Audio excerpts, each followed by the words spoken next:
Madame, Monsieur, bienvenue à cette émission d'information hebdomadaire. Le Carrefour Jeunesse Emploi de Frontenac lance un projet de volontariat, Implication, qui fait partie du programme Créneau Carrefour Jeunesse.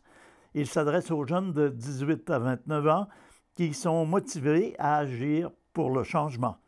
D'octobre à juin 2017, 10 jeunes vont se réunir avec des élus des différents paliers gouvernementaux afin de mieux comprendre le fonctionnement de la politique. Madame Amélie Lachance nous explique l'origine de ce programme. Le Créneau Carrefour Jeunesse, c'est un nouveau programme du secrétariat à la jeunesse mis en œuvre par les Carrefour Jeunesse Emploi dans le cadre de la politique jeunesse 2030. Ça fait beaucoup de jeunesse. Il vise à favoriser la persévérance scolaire, l'autonomie personnelle et sociale, de même que la participation à des projets d'entrepreneuriat, de bénévolat et de volontariat. L'objectif étant de voir aux besoins de la communauté, l'intérêt des participants et de réaliser un projet reliant tous ces facteurs. Ce sont 25 carrefours qui ont réalisé des projets pilotes de volontariat. Certains ont organisé des spectacles dans un parc, d'autres ont fait des jardins collectifs, des événements sportifs et j'en passe. De notre côté, notre idée principale était que nous voulions garder nos jeunes sur le territoire et développer leur sentiment d'appartenance en leur permettant de s'impliquer activement auprès d'un comité jeunesse. Permettre l'expression de la jeunesse en regard aux décisions qui les concernent et développer leur engagement par rapport à leur communauté font partie des objectifs que nous visons. Nous sommes donc allés chercher l'appui des élus des différents paliers gouvernementaux, de sorte à donner un sens à la création du comité et d'en assurer une crédibilité. C'est ainsi que le projet Implication a vu le jour. Quand ça a été présenté au Conseil des maires, l'idée du Carrefour Jeunesse Emploi, tous les maires ont été enchantés de ça, puis étaient contents de savoir que cette chose-là se produisait. Moi, un peu comme commissaire, puis avec Luc, pendant plusieurs années, on s'est occupé un peu du conseil muniscolaire. Ça, c'était des jeunes du primaire qui présentaient, qui se réunissaient dans l'année, mais ils le font encore d'ailleurs. Ils se réunissent dans l'année, les étudiants de chaque école, et ils présentent des projets à la commission scolaire, d'un côté, et à la ville de Thetford, c'est des gens ils représentent les écoles de la ville de Thetford, et ils présentent des projets à la ville de Thetford qu'ils voudraient voir réalisés. Au niveau scolaire, ça peut être l'amélioration de la cour d'école, ça peut être des changements dans les toilettes. C'est un peu n'importe quoi, mais qu'eux autres ont constaté qu'il y aurait besoin qu'il y ait un changement là-dedans pour diverses raisons. Ce que Carrefour Jeunesse Emploi est en train de faire, je pense que ça pourrait être intéressant. Ça va être intéressant. Et puis, ça va créer peut-être un engouement. Puis on va peut-être revenir à des valeurs plus communautaires, puis de l'implication un peu plus grande. Alors moi, j'ai énormément confiance dans ce projet-là. La MRC s'est engagée à le soutenir un peu, évidemment à la hauteur de ses moyens, qui sont toujours... C'est l'argent des taxes, hein? Alors il y a toujours une petite réticence. Mais l'ensemble des maires est d'accord, puis j'espère qu'il va y avoir une bonne participation. Puis j'espère aussi que ça va se perpétuer dans le temps, puis qu'il va y avoir de la relève, puis de l'implication, parce qu'on en a besoin. La particularité du programme Implication est de donner la parole à des jeunes qui ont envie de comprendre les rouages de la politique. Chargée de projet, Madame Catherine Lachance nous explique ce qu'est ce programme Implication. Implication, ça va être en fait 10 jeunes adultes représentatifs de la MRC des Appalaches, provenant de milieux scolaires et de la population en général, donc étudiants, travailleurs et non-travailleurs de 18 à 29 ans qui seront admissibles au projet. Ils peuvent, comme je vous dis, venir, peu importe leur statut, l'important c'est leur opinion, leur idée et leur regard sur les enjeux les concernant. Le projet débuterait à la fin, en fait, le projet va débuter à la fin octobre et se terminera en juin, donc pour cette année. Les rencontres se feront mensuellement pour discuter et offrir une réponse jeune à différents enjeux locaux, comme on l'a dit. Ils discuteront ensemble d'idées et de projets qui, selon eux, et à partir de consultations auprès de l'entourage, pourraient favoriser le maintien de la jeunesse dans la région. L'objectif étant que ces idées fassent du chemin, soient entendues par les décideurs et soient peut-être réalisées dépendant des idées qui vont ressortir. Mon rôle dans ce projet-là sera de les accompagner, d'animer les rencontres et de soutenir les participants dans l'élaboration des projets. De plus, avec la collaboration du Forum Jeunesse Chaudière-Appalaches, nous allons pouvoir offrir plusieurs formations pour les participants afin de les outiller pour qu'ils soient en mesure de se mobiliser, de s'exprimer et de débattre leur point de vue, d'être des acteurs importants et de faire partie prenante de la société. L'objectif du comité Jeunes Implication est de générer des idées, rapprocher les générations, offrir une voix aux 18-29 ans en leur permettant de s'exprimer en regard des décisions qui les concernent, permettre aux participants de développer un réseau de contacts implanté et bien sûr de former une relève engagée et mobilisée.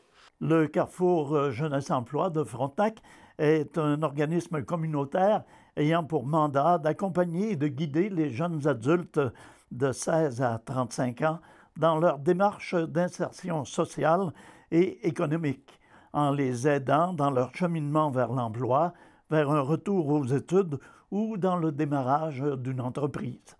Les services et activités du Carrefour Jeunesse Emploi Frontenac visent l'amélioration des conditions de vie générales des jeunes. C'est lors de la séance du 14 septembre dernier que les membres du conseil d'administration ont entériné la nomination du nouveau directeur général de la 53e finale des Jeux du Québec à Thetford 2018, M. Guy Bérard.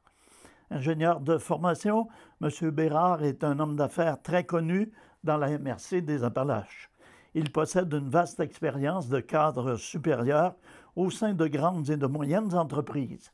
Il a notamment occupé au cours de sa carrière des postes stratégiques dans des entreprises de renom telles que RAD Technologiques, Anabiose Groupe Conseil, Max et Arborite.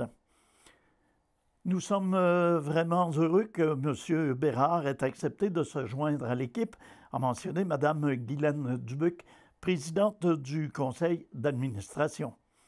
Cette dernière a signalé que prendre les commandes d'un projet aussi important au sein d'une équipe déjà formée demande de grandes qualités de gestionnaire. Les membres du conseil d'administration sont convaincus que M. Bérard a toutes les aptitudes nécessaires pour relever le défi avec succès. Nous tenons à le remercier sincèrement et à lui assurer notre soutien constant pour la réalisation d'une finale qui restera gravée dans le cœur de toute la population de la région, a poursuivi Mme Dubuc. Pour sa part, M. Bérard a souligné que le projet des Jeux du Québec est un mandat unique et très motivant pour lui parce qu'il implique l'ensemble de la communauté et contribue au rayonnement de toute une région. Je crois sincèrement que la 53e finale des Jeux du Québec à Thetford sera un événement mobilisant et très positif. Je suis honoré d'avoir l'opportunité d'y contribuer et de mettre à profit une équipe déjà très solide, les expériences et les connaissances que j'ai acquises au cours de mon parcours professionnel. M. Bérard est entré en fonction le 18 septembre dernier. Il succède à Mme Anne-Marie Rousseau qui annonçait son départ il y a quelques semaines. Les nouveaux copropriétaires du camping Soleil, Mme Gisèle Durand, M. Mario Pinard et M. Léo Guillemette, sont fiers d'annoncer que des investissements de près de 100 000 $ seront réalisés dans le but d'améliorer les infrastructures de loisirs du camping. D'ailleurs, les travaux dans le parc, actuellement en cours, seront complétés pour la saison 2018. Le trio d'actionnaires en sera à sa deuxième année d'opération à Kenners Mills, dans la région de Thetford. D'abord, on procédera à l'installation d'un trampoline géant qui fera la joie des jeunes pour la saison 2018. De plus, les amateurs de pickleball trouveront leur compte car on va y construire 2 terrains pour pratiquer ce sport de plus en plus populaire. Finalement, une magnifique terrasse sera aménagée en bordure de la piscine pour ceux et celles qui préféreront relaxer pendant que les autres s'amusent dans l'eau. Le camping Soleil de Kenners Mills compte 275 terrains pour saisonniers et voyageurs. C'est vendredi dernier, le 22 septembre, qu'a débuté au Québec la période électorale qui mènera à l'élection des membres des conseils municipaux de 1105 municipalités ainsi que de 16 préfets de municipalités régionales de comté qui tiendront des élections. Dans la MRC des Appalaches, le préfet est élu par le Conseil des maires. La période électorale, qui a débuté vendredi, se déroulera jusqu'au 5 novembre 2017, journée de l'élection générale. Le 18 octobre prochain, dans le cadre de la Journée internationale pour l'élimination de la pauvreté, une soirée-conférence gratuite se tiendra sous le thème de l'endettement. S'endetter, est-ce nécessaire? Il s'agit d'une conférence qui a pour but de sensibiliser la population adulte concernée à certaines réalités relatives à l'endettement. Sous la présidence d'honneur de M. Bruno Marchand, président directeur général de Centraide Québec et Chaudière-Appalaches, la conférence sera animée par M. Normand Roy, consultant budgétaire à l'Association coopérative d'économie familiale Appalaches-Beauce-Etchemin. Ce rendez-vous permettra de développer une meilleure connaissance des problématiques reliées à l'endettement et plusieurs stratégies seront proposées afin d'aider les gens à porter un regard plus avisé vers l'avenir. Donc, mercredi 18 octobre à 19h au centre Castel sur la route Saint-Martin à Sainte-Marie-de-Beauce. La ville d'Israëli accueillera cette saison une formation de hockey de calibre junior 2A dont les activités locales débuteront le 30 septembre prochain. Le maire de Disraeli, M. Jacques Lessard, a souligné sa grande satisfaction avec l'arrivée de cette équipe de hockey à Disraeli. Écoutons M. Lessard. C'est avec fierté que la ville de Disraeli accueillera cette année une équipe de junior 2A dans ses installations. Pour la ville de Disraeli, c'est un devoir de soutenir le développement des jeunes par le sport. Pensons à l'école polyvalente de Disraeli qui offre le programme hockey, où la ville offre gratuitement près de 400 heures annuellement de glace pour soutenir la polyvalente. J'ai cru comprendre qu'il y en avait une couple de joueurs présents qui avaient passé par la polyvalente de Disraeli. C'est le fun de voir ça, les voir revenir un peu chez eux.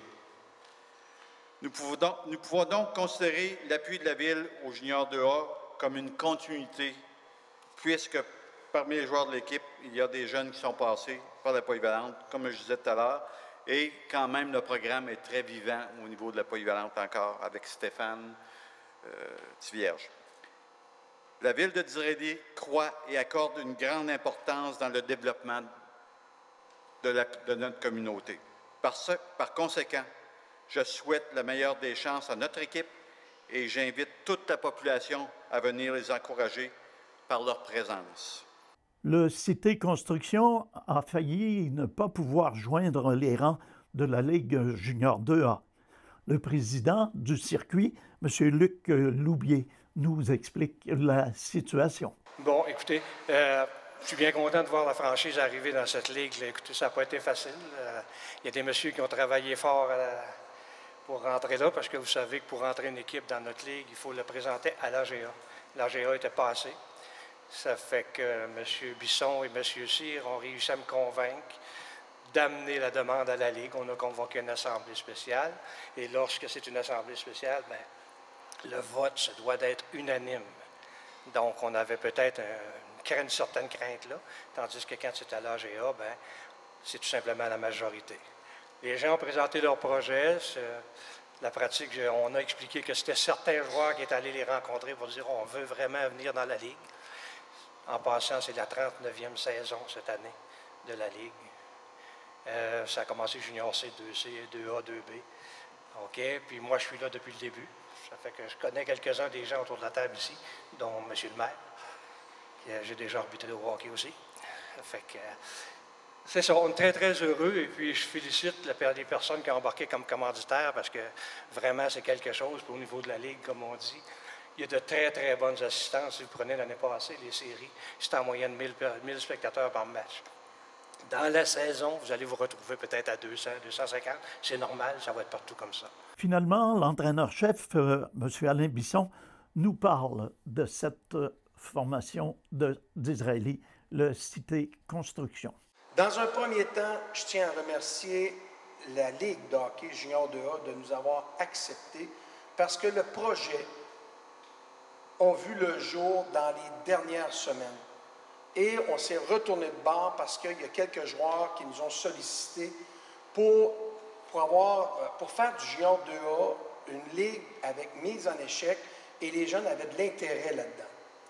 Fait que je félicite les joueurs de nous avoir abordés et M. Jonathan d'avoir pris le leadership de cet événement-là, de cette équipe-là, si je peux dire, pour qu'on puisse par la suite rencontrer les gens de la Ligue de hockey junior 2A. Comme M. Loubier l'a mentionné tout à l'heure, ça a été unanime. Alors, je remercie les 10 autres équipes d'avoir accepté que notre secteur, parce que notre secteur qui était de East Broughton, Thetford, Black Lake et Disraeli, n'avait pas de concession dans la Ligue de hockey junior 2A. J'apprécie les autres organismes, les autres équipes d'avoir accepté que l'on puisse poursuivre et de permettre à des jeunes de notre territoire de poursuivre dans un milieu de hockey qui, eux, avaient déjà fait ou avaient déjà vécu lorsqu'ils évoluaient Bantam Midget avec mise en échec. Fait que nous, on est très heureux de la collaboration de la Ville. Pour nous, ce fut un choix logique d'avoir une équipe de hockey ici à Disraeli. Et je pense que les gens de Disraeli vont apprécier le produit. D'ailleurs, on a eu notre premier match hors concours en fin de semaine à Plessisville.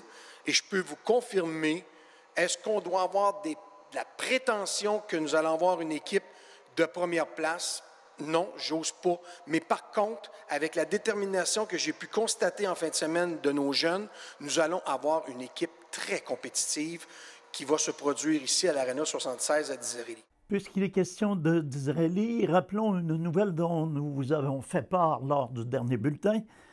L'Académie de cirque Ado-Dado offre cet automne, à savoir du 30 septembre au 9 décembre, une série de cours de cirque et de gymnastique pour les enfants de 3 ans et plus.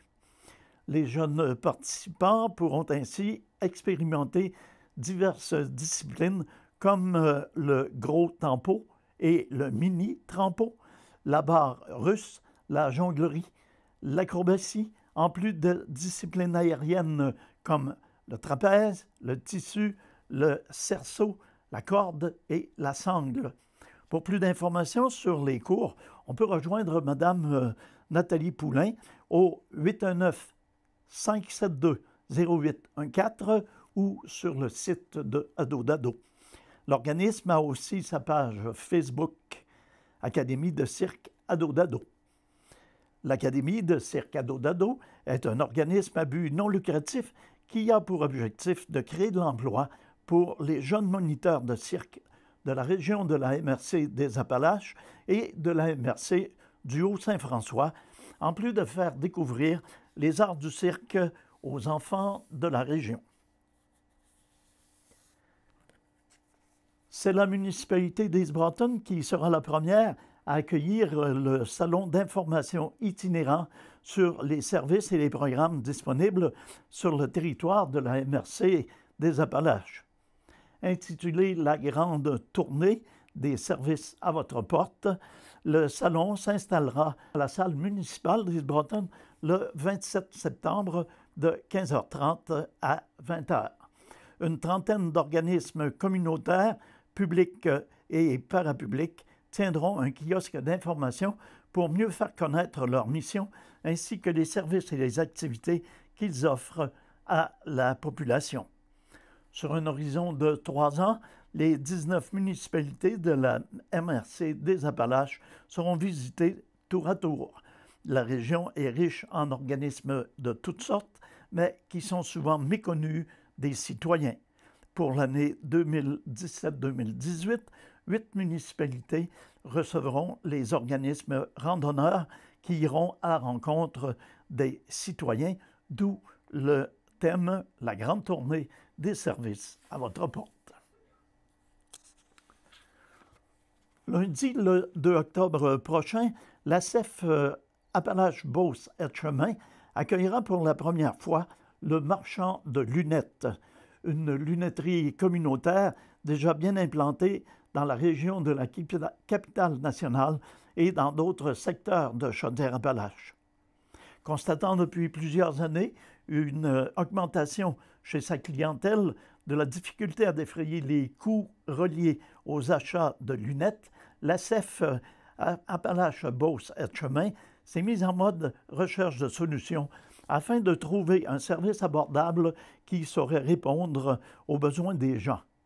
Comme l'a expliqué M. François Descaries de l'ACEF, avec les soins dentaires, les lunettes sont des postes budgétaires importants, non seulement parce qu'ils sont liés à la santé, mais aussi parce qu'ils placent souvent les familles dans des situations précaires en termes de dépenses difficiles à intégrer dans un budget. Souvent, des personnes se passent de lunettes parce qu'elles n'en ont pas les moyens. M. Simon Dufour, opticien, sera donc présent pour recevoir des personnes désireuses de se procurer une paire de lunettes de qualité, mais sans se ruiner. Le projet débutera à Thetford Mines et pourrait être élargi à Saint-Georges dans quelques mois. Le concept de lunetterie communautaire, aussi appelé lunetterie mobile, est assez simple. Il repose sur des coûts d'exploitation faibles au niveau de la publicité et des frais de locaux pour offrir des prix abordables. On priorise aussi la qualité versus les marques pour les montures. Un inventaire d'environ 250 modèles de montures. Il y a assez de diversité pour répondre à vos goûts et besoins. Le seul prérequis pour avoir accès à ce service est d'avoir déjà votre prescription pour verre en main. Le choix de votre monture sera fait sur place au moment de la rencontre avec l'opticien. Vous êtes donc encouragé à prendre rendez-vous rapidement car les places sont limitées. Pour ce faire, vous pouvez joindre Mme Sarah Bellemare à l'ACEF Appalaches-Beauce-Etchemin au 88 338 47 55 au poste 304. Les consultations auront lieu à l'ACEF à l'adresse suivante au 1176 Notre-Dame-Est à Thetford Mines. C'est sous le thème du patrimoine culturel que la population pourra visiter gratuitement le magasin général O'Brien, magasin centenaire situé dans le secteur Black Lake à Thetford Mines. Le samedi 30 septembre, entre 13h et 16h, les visiteurs se verront offrir une visite animée par un guide leur permettant d'en apprendre davantage sur le magasin d'époque, le patrimoine, le portrait socio-économique de la région, de même que sur le développement du secteur Black Lake. L'activité se poursuivra également sur le site de KB3 entre 13h et 16h le dimanche 1er octobre. Alors, c'est ce qui met un terme à notre bulletin d'information pour cette semaine. Je vous invite à être des nôtres la semaine prochaine. Merci d'avoir été là et de nous à l'écoute. Zoom Appalaches se suit dans quelques instants.